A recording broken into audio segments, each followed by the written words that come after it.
Hi guys, welcome back to another installment of artists that should be on your guys' radar. Today I have an assortment of these kind of folky to, we're gonna go from like folk-ish artists to more pop artists, and we're getting into fall a little bit, so we're getting into slower, sadder song season, and this is just what I've been listening to a lot. Again, these are all suggestions for you guys by you guys, so these are artists that you have sent me to listen to, and I'm just bringing you back all of my favorites. So if that is something that you guys seem to be into, you are welcome to like, subscribe, and all of that stuff. I post videos about music and music related things. This is one of these more interactive series that I do with you guys, and I just think it's really fun. But let's actually get into it now.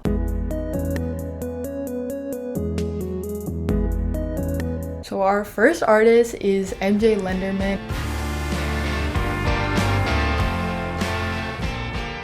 He's kind of indie rockish. He's kind of like country, but not country, if you know what I mean. He's also a drummer. He's been on tour with a bunch of artists that I already listened to, like Indigo D'Souza, and he is kind of a part of this other band that I listened to called Wednesday. You're gonna see that as like a little bit of a theme with the first couple artists. They're solo artists, but they're also in bands. Wednesday is also this sort of like alternative indie, a little bit more fall autumn vibes, which I really like. And he's also released his own self-titled album. His own first solo album came out in 2019. He wrote another album during the pandemic and then one more in 2022. 2022 is when he released this album called Boat Songs, which Pitchfork deemed as one of the best albums of 2022, and this is when I first listen to Lenderman, I think. He's also just like an overall musician. He does guitar, he does drums, he's a singer. He can do it all, and he's also a really good performer from what I've seen. And he released his latest album in 2024 called Manning Fireworks. I really like this album. It was one of my favorites in 2024, though I didn't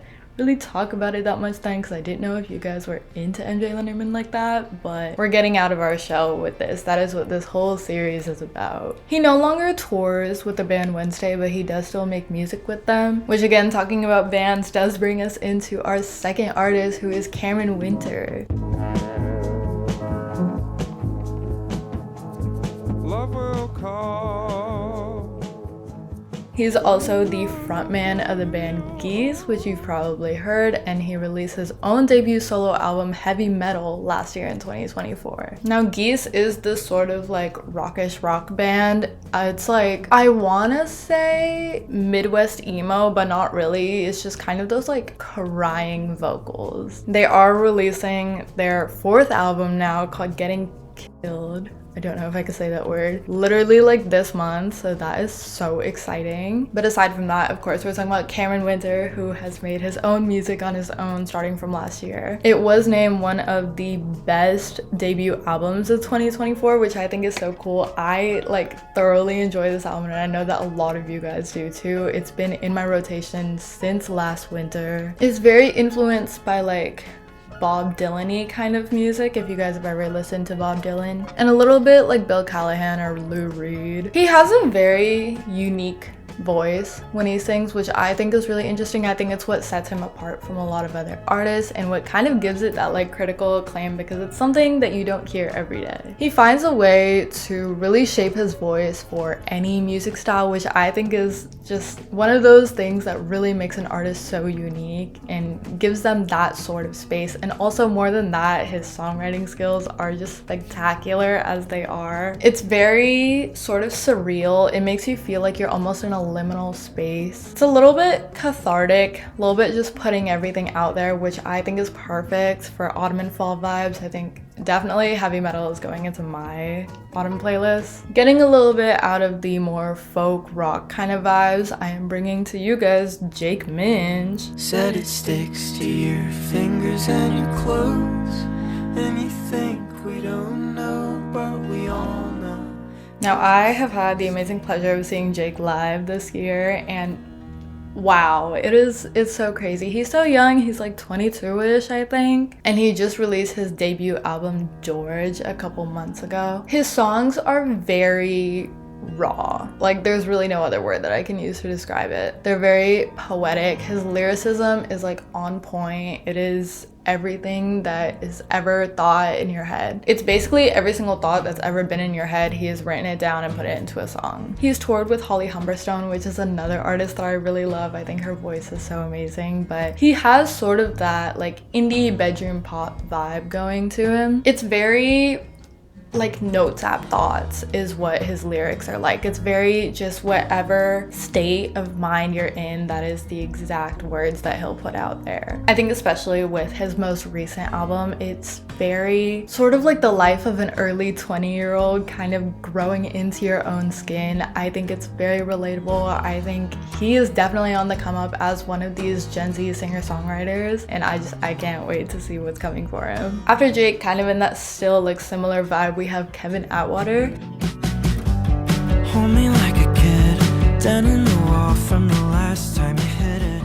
Kevin Atwater also makes this sort of like indie pop music, a little bit leaning more on the like soft pop side. He received a lot of attention from his single Star Tripping, which is where I found him from, I think on TikTok like 2 or 3 years ago. His lyrics are very like melancholic, very poetic, kind of in like a Lorde-esque kind of way, but they are very confessional. He just released his album Achilles, which, oh my god, it's very, I don't want to say like Conan Gray, but it kind of gives the vibe that you're in like a Disney movie, like a really sad Disney movie from like the 90s or something. The album itself is just extremely raw. It brought me to tears, honestly. I feel like his music is very Adrian Lenker inspired, in the sense that it's kind of that like sad, it has a lot of these folk pulls on it, but it's still that very like dream pop feel. Honestly, like when you listen to it, it feels like you are in some sort of like meadow. You feel like you're kind of like napping with like baby deers and stuff. His lyrics really tell like a story while still being so constrained, not really constrained, but so concise in that like 2 or 3 minutes he manages to